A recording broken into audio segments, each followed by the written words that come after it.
It's 80th time. Happy holidays, everyone.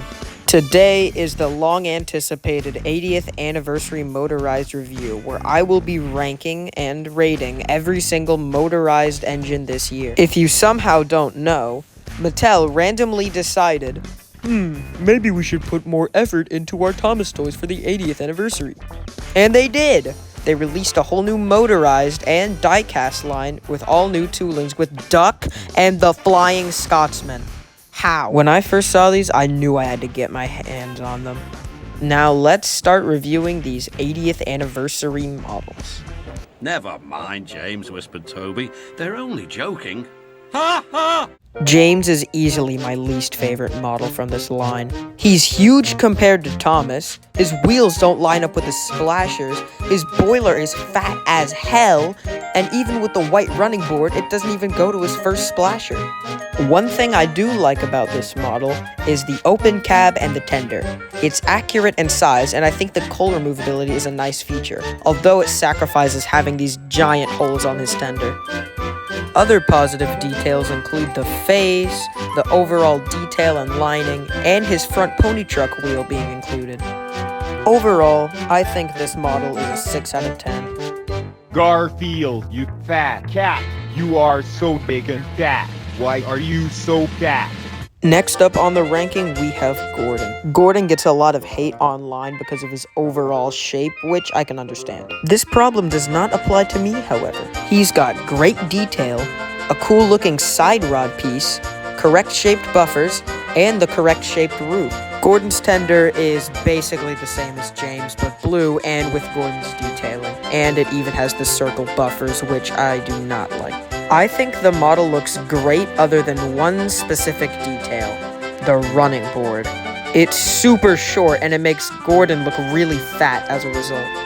Also, the 3-pack version looks a lot better than the 2-pack version, which just looks under-detailed. Overall, I think Gordon deserves a 7 out of 10. Oh.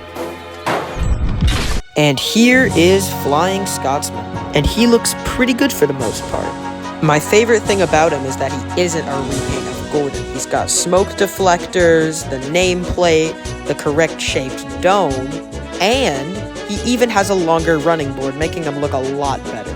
He will not be as fat as his brother. Worst part about this, though, is the tenders. They are way too small compared to Scotsman. Heck, they're even smaller than the wooden railway tender. They are simple repaints of the Trackmaster 2 tenders. Granted, they would have looked strange if they lengthened them height-wise to fit with the Trackmaster 3 style, but just make the tenders bigger. I think Scotsman gets the same score as Gordon, 7 out of 10. Me, tribal leader, Nia. And here is Nia, definitely the most forgettable of the whole range.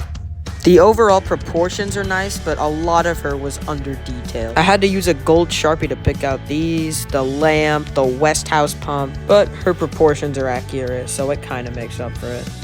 Her face is the generic Nia one, and she has nice printed cylinders. Not much else to say about her, 8 out of 10. Wooly, it's not very sensible to be up on a roof. Thomas looks very, very nice. He looks way more accurate to CGI than that other Trackmaster model.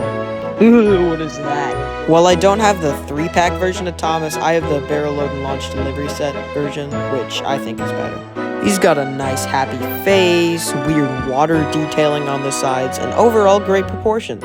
I also have the 2-pack version, which has normal detailing instead of the water ones, a cheeky face, and unpainted running board details. If Mattel combined these two Thomases with the body of the 2-pack one and the running board and face of the barrel load launch delivery set one, we would have a perfect Thomas over here. I also obtained the Talking Thomas, which I gave a white running board to. He's got a much bigger cab to accommodate for the talking technology and the big red button. Strangely, in the US, it has John Hassler talking for Thomas instead of Joseph May.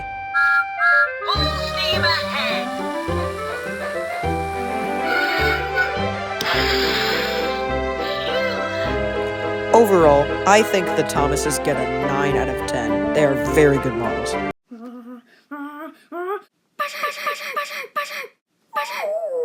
Next up is Percy. Right off the bat, Percy looks amazing. He's got nice detail, a good looking face, and some pretty nice gold parts.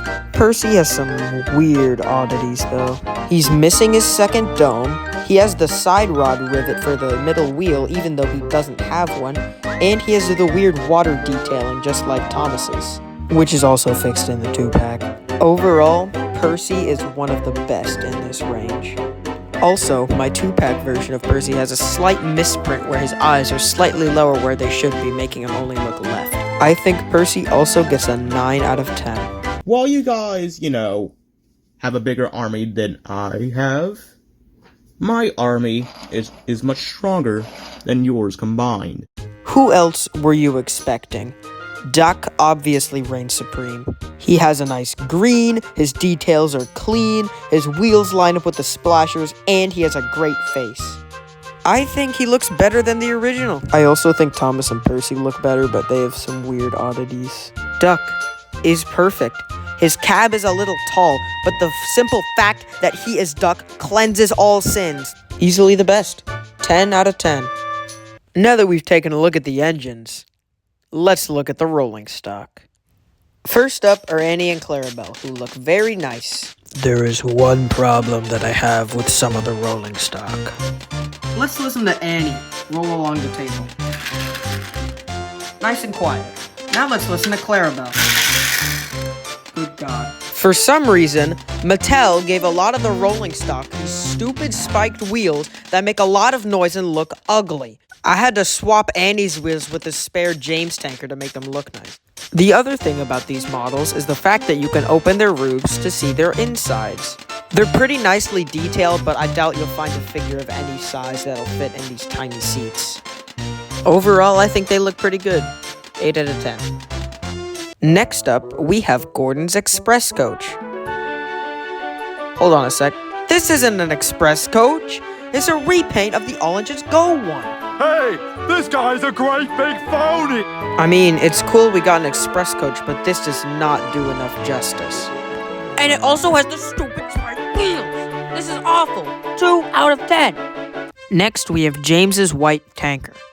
It's a pretty nice model, but where's the labeling? Like, you could have so easily slapped milk label on there or made it black and a tar label on there, but no, you just have a basic white tanker with nothing on it.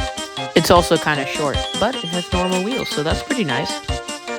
Overall, just needs some labeling. 7 out of 10. Hold up, is that a mail van? Holy crap, guys, Mattel made mail van.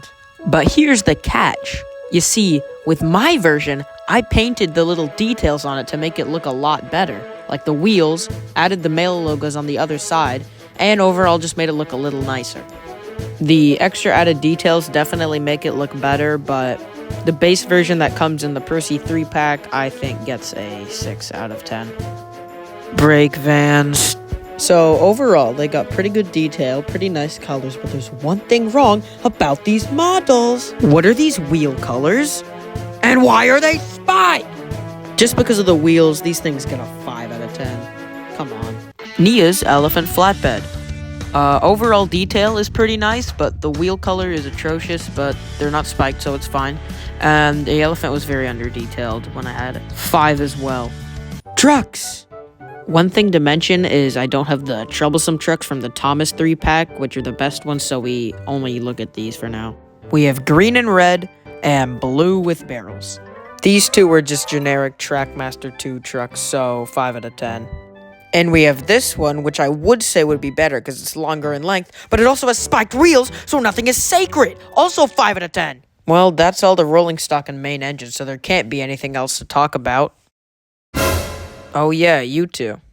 So here are my two 80th Motorized Customs, Chocolate-Covered Percy and Donald. Chocolate Percy was very easy to make. All I did was take the 80th Motorized Percy, get a brown paint pen, and drew all the chocolate marks on him. Not too hard. I also gave him a white running board. Donald was a little bit harder to make. I took the Motorized All Engines Go Donald and gave him the spare James 3-pack wheels. I also took the whistle bits from Percy and put them on his boiler in place of the ugly, ginormous All Engines Go one. I think he looks pretty good so far, but one change I need to make in the future is changing the All Engines Go face to a CGI one. And those are my 80th anniversary customs. I am very happy with the results. And that's all the 80th anniversary stuff. What do I think of this line as a whole? It's really good. Most of the engines look a lot better than they did in Trackmaster 2, some even being more accurate than their Tomy counterparts. It actually looks like Mattel gives a crap about Thomas again, and while the quality control isn't that great, the line as a whole is still pretty good.